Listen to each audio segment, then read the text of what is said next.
इसे देखकर कितनों को ये फील हो रहा है कि हमें कभी ना कभी अपनी लाइफ में सोलो ट्रिप पर तो ज़रूर जाना चाहिए। वैसे मेरा तो सपना है कि मैं कभी अपनी लाइफ में वर्ल्ड नहीं तो कम से कम इंडिया तो घूम ही लूँ, वो भी अकेले। और अभी तक मेरा ये सपना तो पूरा नहीं हुआ है, बट देखती हूँ कि अगर कभी कैपेबल हो जाऊँगी तो ज़रूर घूमने जाऊँगी। ये तो थी ड्रीम की बात। अब चलिए आते हैं रियलिटी में। रियलिटी ये है कि अभी मैं बीपीएससी टीचिंग एग्ज़ाम की प्रिपरेशन कर रही हूँ और उससे रिलेटेड अपना स्टडी व्लॉग यूट्यूब पर शेयर करती हूँ। तो आज मेरे दिन की शुरुआत ना थोड़ी देर से हुई है और आज संडे था तो मेरे लिए थोड़ा सा इजी था क्योंकि मम्मी जी हेल्प कर देती हैं। बट आज बिल्कुल भी अच्छा फील नहीं हो रहा था, इसलिए मैंने मम्मी जी को कह दिया था कि आज मैं किचन का काम नहीं करूँगी। तो फिर उन्होंने भी कहा कि ठीक है जाओ तुम बाकी रेस्ट करो और पढ़ाई करो। तो बस यहाँ पर मैं आ गई हूँ पढ़ाई करने के लिए और मैं अपना फर्स्ट स्टडी स्लॉट शुरू करने जा रही हूँ। तो आज मैं फ़र्स्ट स्लॉट में मॉडर्न हिस्ट्री को रिवाइज़ करने वाली हूँ। कल की वीडियो में आपने देखा होगा कि कल मैंने मॉडर्न हिस्ट्री को कंप्लीट किया था, बट बहुत सारी चीज़ें ना एक दूसरे के साथ मिक्स हो जा रही है। तो मैंने सोचा कि चलो इसे रिवाइज़ कर लेते हैं पेज वाइज पेज, और बस उसी प्रोसेस में मैं लग गई हूँ और सबको अच्छे से रिवाइज़ करूँगी और इतना अच्छे से करूँगी कि मुझे इसे बाद में तुरंत रिवाइज़ करने की ज़रूरत ना पड़े। मेरे से बहुत लोग क्वेश्चन ये पूछ रहे थे कि दी इतने कम टाइम में प्रिपरेशन कैसे होगी। तो उनको मैं एक ही बात कहना चाहूँगी कि आप बहुत ज़्यादा अभी लेंदी नोट्स वगैरह फॉलो मत कीजिए, क्योंकि अभी अगर आप कोई बैच भी परचेज़ करते हैं ना तो उसमें सारा सब्जेक्ट जो है वो कंप्लीट किया हुआ है। तो आप पहले डिसाइड कीजिए कि आपका कौन सा सब्जेक्ट बहुत ज़्यादा वीक है। जैसे मेरा मैथ्स स्ट्रॉन्ग है तो मैं मैथ्स नहीं पढ़ती हूँ, तो जो सब्जेक्ट आपका स्ट्रॉन्ग है या जिसमें आप मीडियम भी है ना तो आप उसको स्किप कर सकते हैं, और जो आपका वीक है आप उस पर थोड़ा ज़्यादा फोकस करिए। और मुझे जहाँ तक लगता है कि आपको जीएस वाले सेक्शन पर ज़्यादा ध्यान देना होगा, क्योंकि अगर एग्ज़ाम जो बिहार का होता है उसमें जीएस का पोर्शन बहुत ज़्यादा होता है, उससे बहुत सारे क्वेश्चंस पूछे जाते हैं। तो ऐसे में अभी आपके पास 40 to 45 डेज़ हैं, तो इतने दिनों में अगर आप जीएस पर बहुत अच्छा से कमांड कर लेते हैं तो मुझे लगता है कि फिर आपके लिए एग्ज़ाम थोड़ा ईजी हो जाएगा।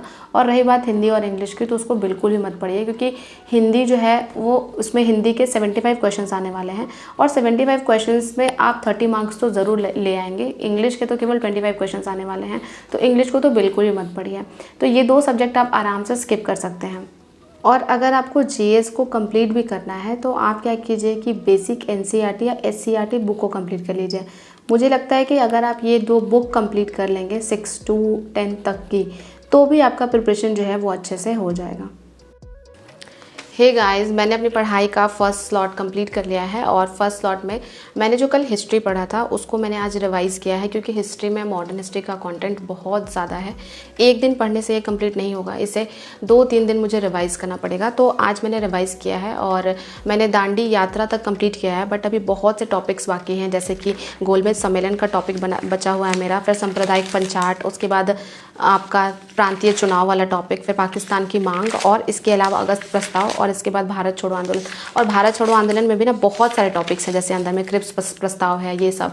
तो सब कुछ मुझे लर्न करना है। तो अभी तो मैं थक गई हूँ क्योंकि मैंने सुबह से बहुत अच्छे से रिवाइज़ किया है। तो अभी कल जब मैंने पढ़ा था तो मैं इतना ज़्यादा कंफर्म नहीं थी कि सब कुछ मुझे लर्न है भी या नहीं, बट आज मैंने जिन टॉपिक्स को रिवाइज़ किया उन टॉपिक्स से मुझे कोई डाउट नहीं है और बहुत अच्छे से रिवाइज़ किया है, एकदम तसल्ली के साथ। अभी नेक्स्ट जब स्टडी स्लॉट शुरू करूँगी तब मैं जब नेक्स्ट टाइम हिस्ट्री पढ़ूंगी या फिर कोई भी सब्जेक्ट, तो उसे भी मैं इतने ही अच्छे से पढ़ने वाली हूँ। तो बस अभी थोड़ा सा ब्रेक लूँगी क्योंकि मुझे भूख लगी है, मैंने नाश्ता भी नहीं किया था। तो अभी मैं खाना खाऊँगी, थोड़ी देर का रेस्ट करूँगी और इसके बाद अपना नेक्स्ट स्टडी स्लॉट शुरू करूँगी। अब आप ये सोचेंगे कि जीएस वाले पोर्शन को इतना कम टाइम में इतना ज़्यादा सिलेबस कैसे कंप्लीट करें, तो उसके लिए मैं आपको एक ट्रिक बताती हूँ। देखिए, जो 1 to 5 तक की बुक है उसमें तो आपका केवल 3 to 5 में ईवीएस का एक बुक आता है, तो आपको वो ईवीएस ही कंप्लीट करना है। लेकिन अगर आपने सीटेट क्वालिफाई किया होगा तो आपने ईवीएस को एनसीईआरटी से बहुत अच्छे से पढ़ा होगा। अगर आपने एनसीईआरटी से ईवीएस पढ़ लिया तो फिर आपको एससीईआरटी से पढ़ने की ज़रूरत नहीं है।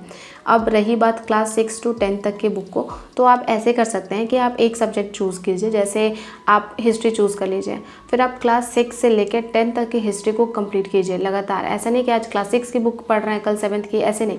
आपको हिस्ट्री सब्जेक्ट ही 6, 7, 8, 9, 10 का कंप्लीट करना है। तो इससे क्या होगा ना कि क्लास 6 में जो हिस्ट्री है उससे आगे क्लास 7th में दिया रहता है, उससे आगे क्लास 8 में दिया रहता है।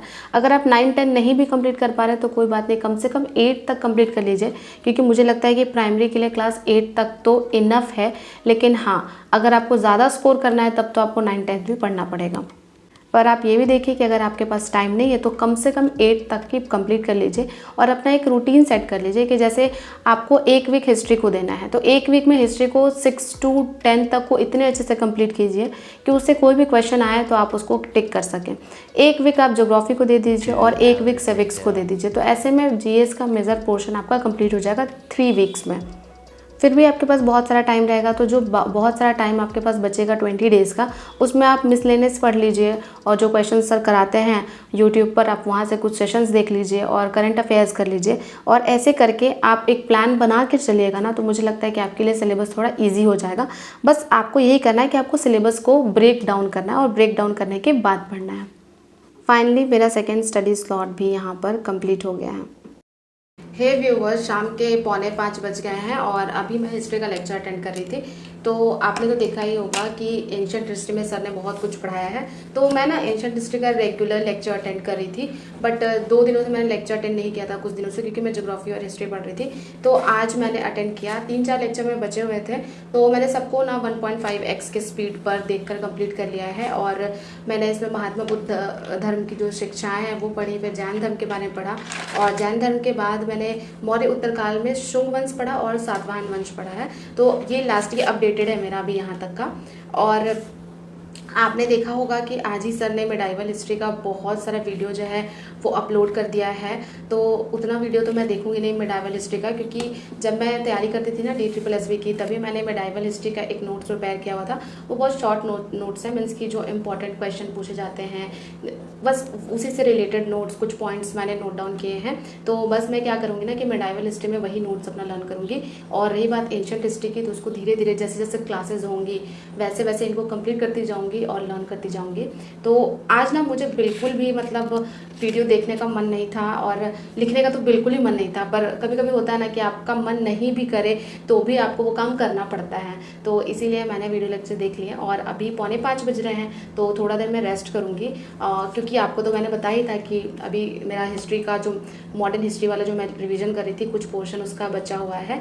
तो देखते हैं थोड़ी देर रेस्ट करने के बाद उसका जो बचा हुआ पोर्शन है उसको मैं रिवाइज़ करूँगी। गोलमेज सम्मेलन से मुझे उसे पढ़ना है, तो देखते हैं कि मैं पढ़ भी पाती हूँ या नहीं, क्योंकि अभी मुझे बहुत ज़्यादा टायर्ड फील हो रहा है। तो बस मिलती हूँ थोड़े छोटे से एक ब्रेक के बाद। थोड़ी देर मैंने रेस्ट कर लिया था और रेस्ट करने के बाद अभी 5:40 हो गए हैं और अभी मैं अपना नेक्स्ट स्टडी स्लॉट शुरू करूँगी।